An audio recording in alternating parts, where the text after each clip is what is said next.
In this episode, we will take a look at an action figure that I have that is still minty on card. And, I've been looking for an excuse to open it, and I think I found one. And it's right now. So, stick around.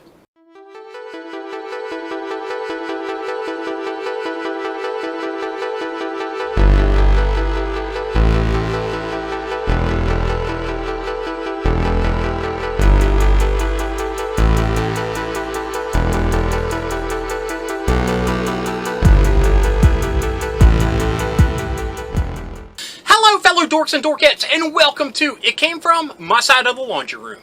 My name is Rob, and in this episode, we will be cracking open a fresh, sealed, minty toy on card that I've been holding on to for a few years now. Now, I know that kind of defeats the purpose of the whole unboxing and review game, but I don't really care about that.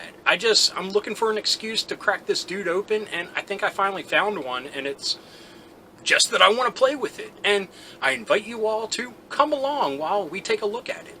Now, that figure is the Marvel Universe X-Men Silver Samurai. Now, this is, a reproduction of the awesome, 89 to 90s packaging that Marvel Toys had. From Toy Biz.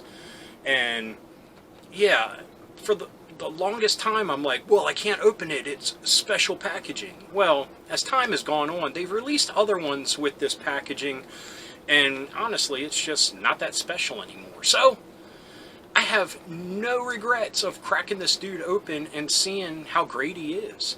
And yeah, I want to talk about my history with Marvel Legends toys and some regrets that I have and things like that while we take a look at him.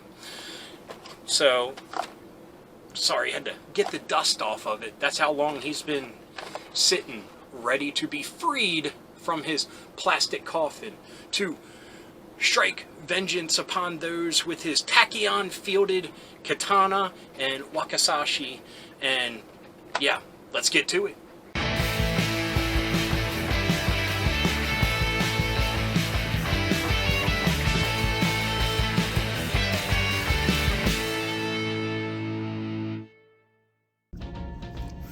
Anyway, folks, here we go. Silver Samurai.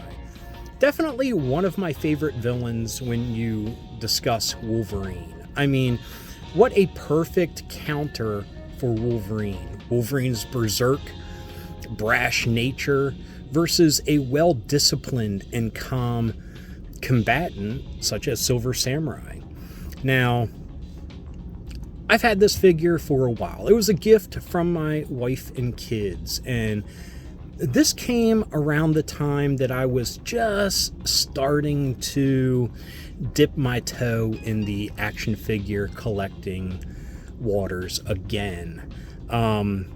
So when he came out, there were a whole line of Marvel Legends figures on the shelves. They were just there all the time, just collecting dust, kind of like he did here.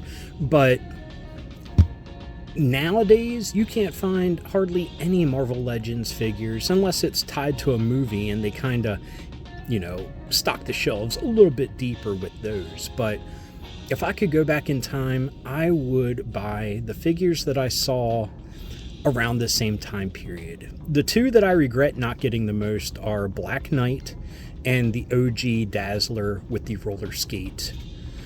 I mean, both great characters, great figures. Now, I assume they're pretty pricey. I've not priced them at all, but yeah, it's a Hasbro product. It's a Marvel Legend. It is a no-brainer that they are, collectibles and people are trying to get them. Now, the back of the packaging, I do remember some of these. We have the 80s and 90s Dazzler, which would have been a cool addition as well. We have the Madripoor Wolverine, which the only reason I did not get him was I kind of told myself if I was going to get a Wolverine figure, I was going to get Wolverine.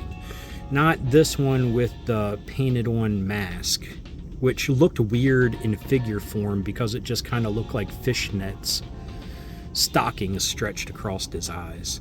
The Storm, very cool, but I feel like if I'm going to get a Storm figure, I want one with the mohawk, because that was my, era of X-Men. Iceman, pretty cool. I don't ever remember seeing him on the shelves. Cyclops, he was everywhere. He's a jerk, not a big fan. But for some reason, my wife just knows Silver Samurai was something I would have enjoyed. And I mean, I'm all about Japanese culture, and that's probably why. She has zero idea about the comic book character. She just saw that it's X-Men and it's a samurai. So that was all she needed. Heck, that's all I need out of the character. So like I said, these are apparently special packaging. It says Marvel 80 years, so that is to the timeline that this toy came out. But as far as it being inspired by the old Toy Biz figures, yeah, I've seen that packaging many other times. So here we go. Let's crack this dude open. Ooh. Oh, I see what you did there. It is pressed between two pieces of cardboard. I wonder why they did that. Yeah, sometimes I wonder, the whole packaging thing, just, I don't know. I am probably one of the few people that is happy that Hasbro is going with a plasticless packaging, because it's just such a waste. I mean, this is just going to sit in a landfill, and that just bugs me. It's not that I'm a super tree hugger or anything. I just feel like it's a big waste. Most of your price goes to packaging, to have it printed and specially, vacuum sealed to a certain figure. So first things first, let's get out his katana. Very simple. It'd be cool if they had like a cool sleeve to go on it with like the black dots that it used to have to show his tachyon field. Here is the Wakizashi, which surprisingly, I wasn't holding that up to the camera, they're not that different in size. And the Wakizashi should be a little bit shorter. I mean, it's not that much shorter at all, but who cares? That's pretty cool. Katanas, no matter what, are awesome. So like I've said in some of the past episodes, this is a new camera. I'm still trying to get accustomed to it. Sorry for the crinkling there. Now, first things first, does his helmet come off?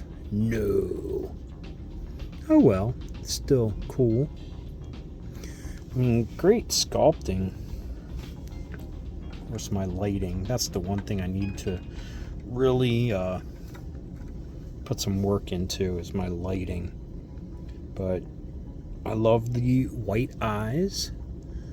One is very prominent, one is not. Oh, sorry. Again, not on camera. There we go. Lowered the camera a little bit. That's a little bit wonky. We could try to fix that a little bit. So let's bring him out here. But I love the design on his armor. I love the armor itself. I mean, you could see the rivets in it. Look, you can even see the ties here, like traditional samurai armor.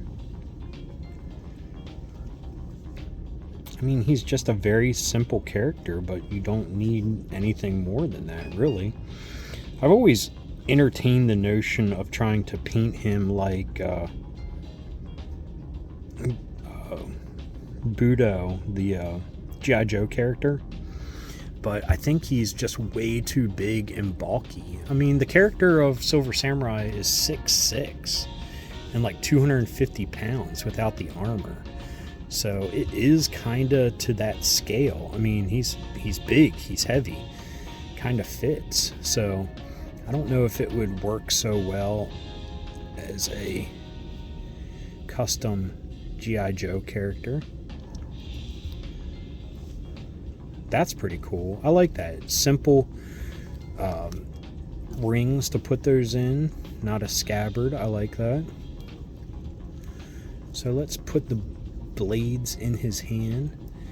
Now, let me take a look at the packaging to see exactly what year this was released. I mean, my kids were really young. I mean, my son was a baby.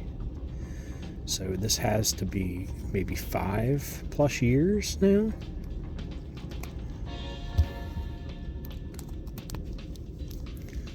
But when Marvel Legends first came out, I didn't get them because, I mean, I liked them, but I just didn't have the money.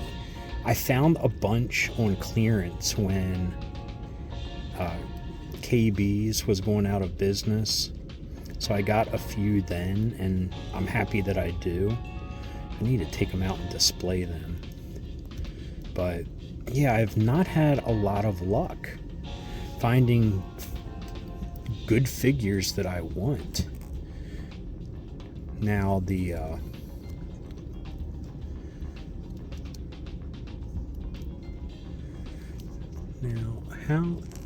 yep, we got the double knee, so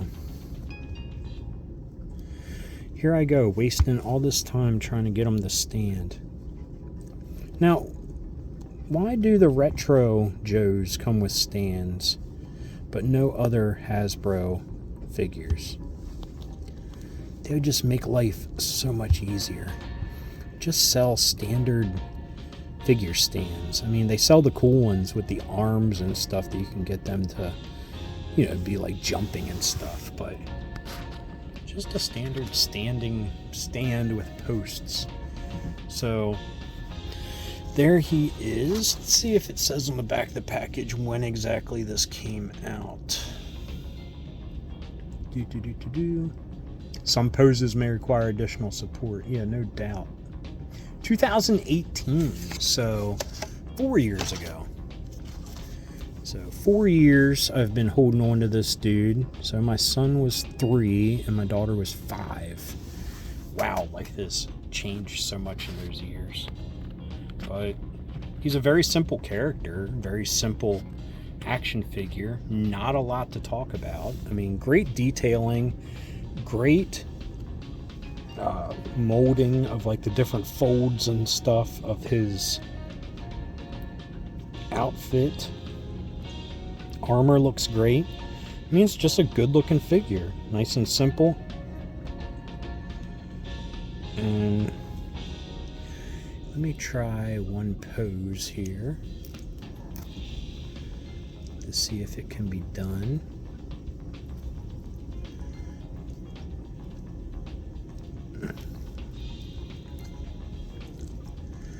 Doesn't look like it will be able to because of the armor and how bulky the arms are, because they don't really go down to the sides that great. But we can, sorry, off camera there. And the sword's very fragile feeling. So that looks pretty cool. I would dig posing them like that. I'll put them on the shelf looking like that. So yeah, I mean, Silver Samurai, very simple, very nice. Yeah, I actually feel nostalgic for the time that was on the shelves 4 years ago, and I can't believe actually that's all it's been, because like I said, this was when I just started getting back into the action figure buying realm. I mean, the channel's been around for 5 years, so I've been definitely talking about toys, but this is when I first started getting back into buying them. So, and I think probably mostly I've gone whole hog since Classified came out. But anyways, that Silver Samurai. So now, back to me. Back to me. Now, Silver Samurai is a very simple character with not a lot of bells and whistles to talk about. And that's okay because it suits that character from the comics very well. I mean, he's just a big, brutish samurai that does have a code of honor, but kind of skewed in the villain side of things. But like I said, he was a great counterpoint to Wolverine. I mean, Wolverine's Berserker Rage kind of got the best of him with a lot of battles with Silver Samurai because of the precise dedication that Silver Samurai had to the Samurai Code. But anyway, let's end it there. And like I said, it's a simple character, simple figure, just really nice. I enjoyed that I opened it and I have him out and about. And I've said this before, I have a lot of ideas for toy photography. I just have not gotten around to it.